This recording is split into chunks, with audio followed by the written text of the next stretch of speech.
নমস্কাৰ সকলোকে দেওবৰীয়া পুৱাৰ সম্ভাষণ জনাইছো আপোনালোকৰ প্ৰিয় অনুষ্ঠান ঘৰে ঘৰে বাস্তুশাস্ত্ৰলৈ মই কৰবিয়ে লগতে আপোনালোকৰ সুপ্ৰভাত জনাই এই অনুষ্ঠান মুকলি কৰিবলৈ লৈছো আমি যেহেতু বাস্তুশাস্ত্ৰৰ বিষয়ে আপোনালোকৰ লগত আলোচনা কৰি আহিছিলো প্ৰতিটো দেওবৰীয়া পুৱাত আজিও তাৰ ব্যতিক্ৰম নহয় তাৰ আগে আমি অৰ্পণদাৰ লগত কিছু কথা পাতিম আপোনালোকৰ আমি আগতে কৰি অহা কিছুমান আলোচনাৰ ভিতৰৰে এটা আমি প্ৰধান কথা আজি আমি পাতিম যেটো হৈছে আপোনালোকে চাই থাকিব আমি আগতে আলোচনা কৰাৰ বিষয়ৰ ওপৰতে পাতিম গতিকে প্ৰতিটো খণ্ড আপোনালোকে ভালকৈ চাবলৈ নাপায় হ'ব তাৰ মাজতে আপোনালোকৰ সকলো প্ৰশ্নৰ উত্তৰ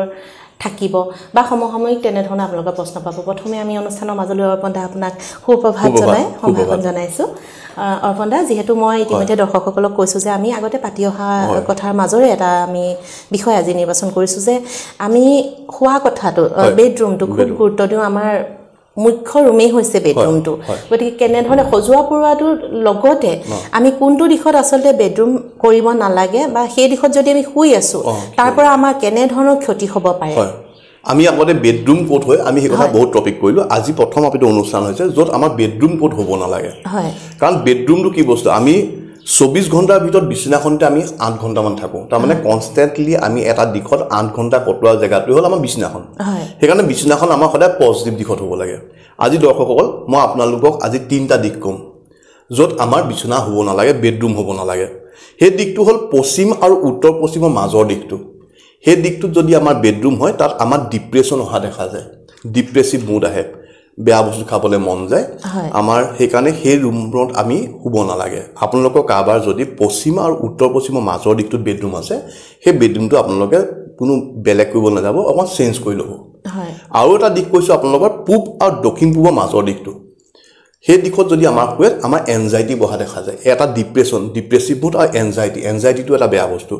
এনজাইটি আমাক চিন্তা কৰি বেমাৰী হৈ পেলাই হেকাৰণে এই দুটা দিক আজি দুটা দিক কৈছো এটা হল পশ্চিম আৰু উত্তৰ পশ্চিমৰ মাজৰ দিকটো পূব আৰু দক্ষিণ পূবৰ মাজৰ দিকটো আমাৰ বেডৰুম হ'ব নালাগে আৰু এটা একেবাৰে কমন দিক মই কৈ থাকো হেতু হল দক্ষিণ আৰু দক্ষিণ পশ্চিমৰ মাজৰ দিকটো হে দিকটো ডিসপোজেলৰ দিক তাত আমি খুলে আমাৰ শাৰীৰিক প্ৰবলেম হৈ একেবাৰে এইখন পৃথিৱীৰ পৰা নাইকিয়া হৈ যোৱাও দেখা যায় হেকাৰণে এই তিনটা দিশত আপোনালোকৰ যদি বেডৰুম আছে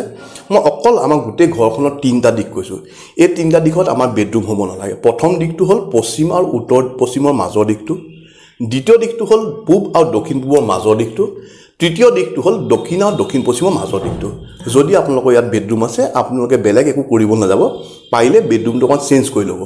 আৰু যদি বোলে আপোনালোকৰ বেডৰুম নাই আপোনালোকে কি কৰিব ইমান চিন্তা নকৰিব তেতিয়া বিছনাৰ পজিচনটো আপোনালোকে উত্তৰৰ ফালে লৈ যাব হয় ৰুমটো তেতিয়া আপোনালোকৰ দিকটো চেঞ্জ হৈ যাব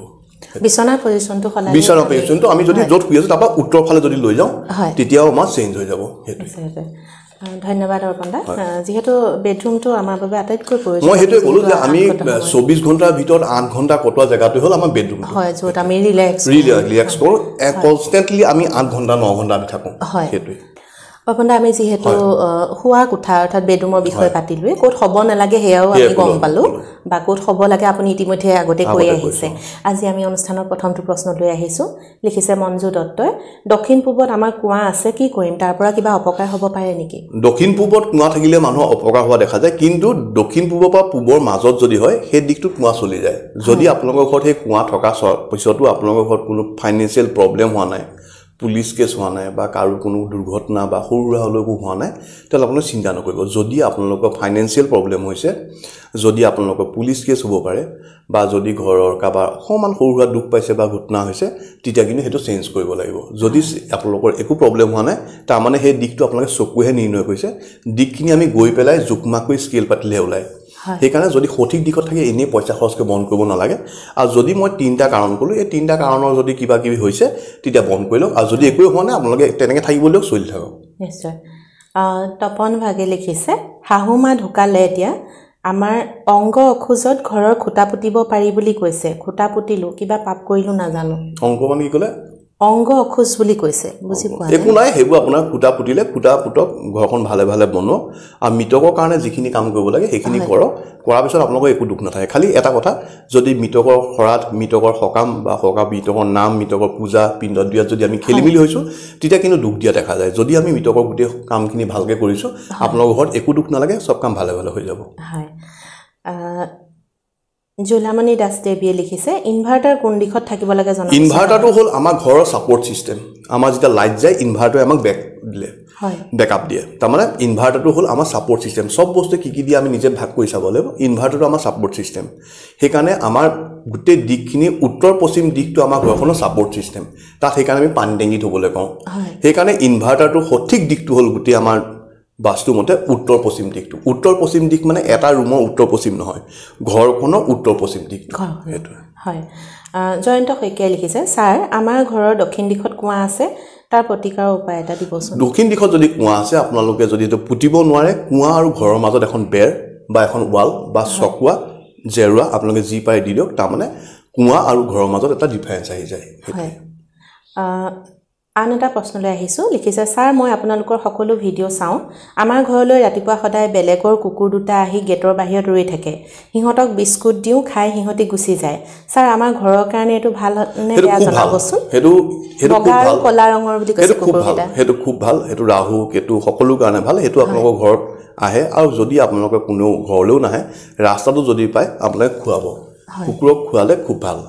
হয় আহিছোঁ আজি অনুষ্ঠানৰ শেষৰটো প্ৰশ্নলৈ লিখিছে নিৰ্মলা দাস বাইদেৱে দাদা নমস্কাৰ জনাইছোঁ এখন ঘৰৰ যদি উত্তৰ দিশত যদি পূব দিশত 3খন ছাতৰ বিল্ডিং দক্ষিণ আৰু পশ্চিম দিশত আছাম টাইপৰ ঘৰ তেওঁলোকৰ ঘৰখনৰ কথা কৈ আছে ঘৰখনত কিবা বাস্তু দোষ আছে জনাবচোন মানে কি ক'লে তেওঁ এখন ঘৰ বুলিছে তেওঁলোকৰ ঘৰখনৰ কথা কৈছে আচলতে ঘৰৰ যদি পূব দিশত 3খন ছাতৰ বিল্ডিং পূব দিশত যদি আমাৰ ঘৰতকৈ অকণমান ডাঙৰ বিল্ডিং থাকে তেতিয়া অলপ প্ৰব্লেম দিয়া দেখা যায় সেইটো নহয় বুলি নকওঁ কিন্তু সেইটো কাৰণে ভয় খাবলগীয়া সেইটো কাৰণে মেজৰ প্ৰব্লেম একো নহয় আপোনালোকে যিখন ঘৰ বনাইছে আছাম টাইপে হওক যি হওক সেইখন বাস্তুসন্মত কৰি লওক আপোনাৰ কোনো প্ৰব্লেম দিয়া দেখা নাযায় তেওঁলোকৰ দক্ষিণ আৰু পশ্চিম দিশত আনৰ আছাম টাইপৰ ঘৰ এটা আছে বুলি কৈছে একো নহয় আপোনালোকে এইটো কোনো প্ৰশ্নই নহয় একো চিন্তা নকৰিব হয় আহিছোঁ আন এটি প্ৰশ্নলৈ আমাৰ আৰু এটা প্ৰশ্ন থাকি গৈছিলে লগতে আছে নিহাৰিকা বুঢ়াগোহাঁই লিখিছে পোনপ্ৰথমে আপোনালোক দুয়োলৈকে নমস্কাৰ জনাইছোঁ মোৰ এটা প্ৰশ্ন সুধিবলগীয়া আছিল আমি নতুনকৈ ঘৰ সাজিবলৈ লৈছোঁ সেই ভেটি চোৱাওঁতে ৰাস্তাৰ ফালে পশ্চিম দিশত মূল দুৱাৰ কৰিম বুলি ভাবিছিলোঁ কিন্তু ভেটি চোৱা মানুহজনে পূব দিশে মূল দুৱাৰ কৰিব ক'লে যি ঠাইৰ পৰা চিন দিছে ঘৰ সাজিবলৈ ঠাই কম হ'ব তাতে অলপ আগত পুখুৰী এটা আছে আৰু উত্তৰ পূব দিশে কেৱল পথাৰ আছে কি কৰিলে ভাল হ'ব জনাবচোন সেইটো আমি নেদেখাই ক'ব নোৱাৰিম যেনেকৈ লিখিছে আমি একো বুজি পোৱা দিগদাৰ হৈছে মোৰ মতে আপুনি যাক দেখুৱাইছে তেখেতক মাতি আপোনালোকৰ প্ৰব্লেমখিনি কৈ ছল্ভ কৰি লওক আৰু পশ্চিম ফালে যদি আপোনালোকে মুখ্য দৰ্জাখন কৰে কোনো প্ৰব্লেম নাই পশ্চিমৰ মাজত কৰিব আপোনাৰ ঘৰটো বনাব পাৰে হয় ধন্যবাদ অৰ্পণা এইখিনি সমাধান দিয়াৰ বাবে দৰ্শকসকল উপকৃত হওক তাকে আমি কামনা কৰোঁ